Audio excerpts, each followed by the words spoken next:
मालदीव और भारत के रिश्ते हर दिन खराब होते जा रहे हैं। इसके पीछे की सबसे बड़ी वजह है मालदीव की नई सरकार, जो चीनी समर्थक तो है ही, साथ ही वो अब भारत के आंतरिक मसलों में टांग अड़ा रहा।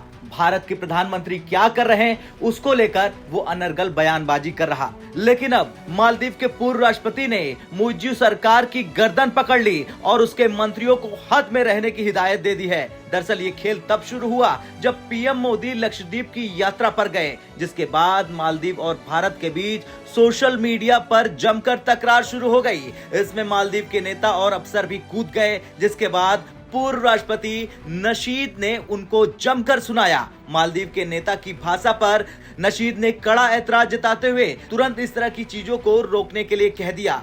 मालदीव के पूर्व राष्ट्रपति मोहम्मद नशीद ने बाकायदा ट्वीट करते हुए लिखा कि मालदीव सरकार की एक प्रतिनिधि मरियम शिवना कितनी भयावह भाषा बोल रही, वो भी एक ऐसे प्रमुख सहयोगी देश के नेता के लिए जिससे संबंध मालदीव की सुरक्षा और समृद्धि के लिए महत्वपूर्ण है। मुइज्जू सरकार को इन टिप्पणियों से खुद को दूर रखना चाहिए और भारत को स्पष्ट आश्वासन देना चाहिए कि वे इस तरह की नीति को प्रतिबिंबित नहीं करते हैं। तो ये था मोहम्मद नशीद का तगड़ा बयान, जिससे साफ पता चलता है कि वो भारत के साथ खड़े हैं। और दूसरी बात ये कि मोहम्मद नशीद ने साफ कर दिया कि इस वक्त मालदीव में जो सरकार है वो चीन के इशारे पर चल रही है। चीन जो भी करना चाहता है वो आराम से मुइज्जू को नचाकर करता है। शायद यही वजह है कि मुइज्जू को चीन की तरफ झुकाव रखने वाला नेता भी माना जाता है। तो वहीं अब दूसरी तरफ बात करें तो पीएम मोदी की वीडियो इस वक्त वायरल हो रही। मालदीव से लेकर चीन तक ये वीडियो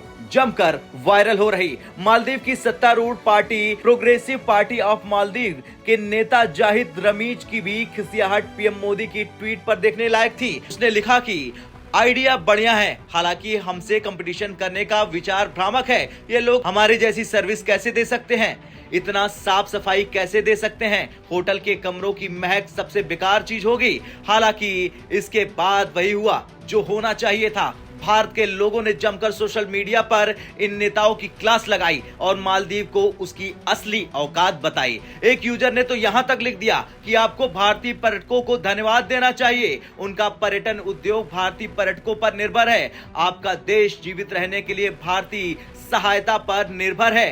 तो वहीं एक दूसरे भारतीय यूजर ने लिखा, आने वाले सालों में आप परिणाम देखेंगे, मैं मालदीव की यात्रा रद्द कर रही हूं। हालांकि ये इतने पर ही नहीं रुका, कुछ समय बाद मालदीव को इसका अंजाम भुगतना ही पड़ा। मालदीव में ज्यादातर सरकारी वेबसाइट्स अपने आप डाउन हो गई।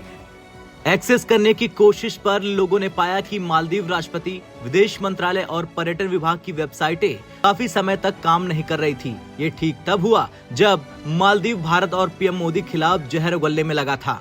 खैर कुछ भी हो, लेकिन मालदीव के पूर्व राष्ट्रपति ने जिस तरह से मालदीव सरकार के नेताओं की क्लास लगाई, उसके बाद देखना तो ये होगा कि चीन अपने प्यादे से अगला कदम क्या चलवाएगा। आपका क्या कुछ कहना है, कमेंट कर जरूर बताएं। ब्यूरो रिपोर्ट, भारत तक।